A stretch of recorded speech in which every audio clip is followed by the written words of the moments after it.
Revelation 2229. From the 5th of February 1942.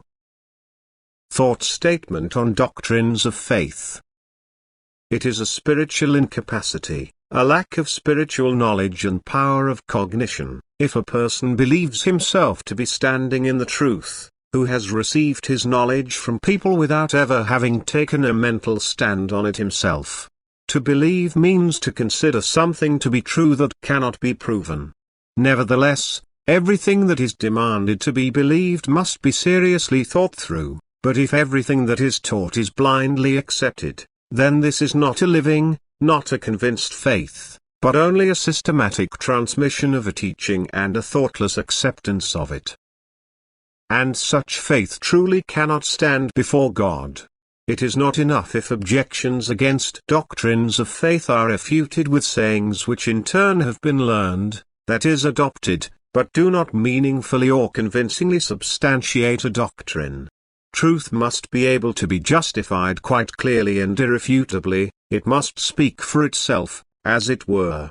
However, truth cannot be something that has been established incoherently and without justification as a doctrine of faith. And every thinking person has the duty and the right to demand clarification if a doctrine of faith is incomprehensible or appears unacceptable to him.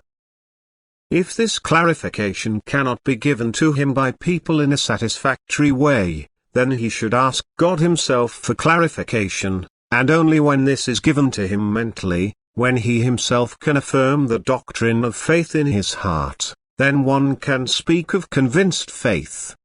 God does not demand blind faith. Because then the words "I believe" would only be empty words. But a person can also have profound faith in something which cannot be proven to him as soon as his heart affirms it. But this is only the result of reflection, and reflection about every doctrine of faith is required because otherwise the human being would have to believe everything that is presented to him. Since the adversary is intent on enforcing every truth with error and God does not prevent his intention, the human being has the duty to examine the truthfulness of the teachings he receives, that is to think them through and only then accept what seems acceptable to him. And now it is up to him whether he asks for divine help.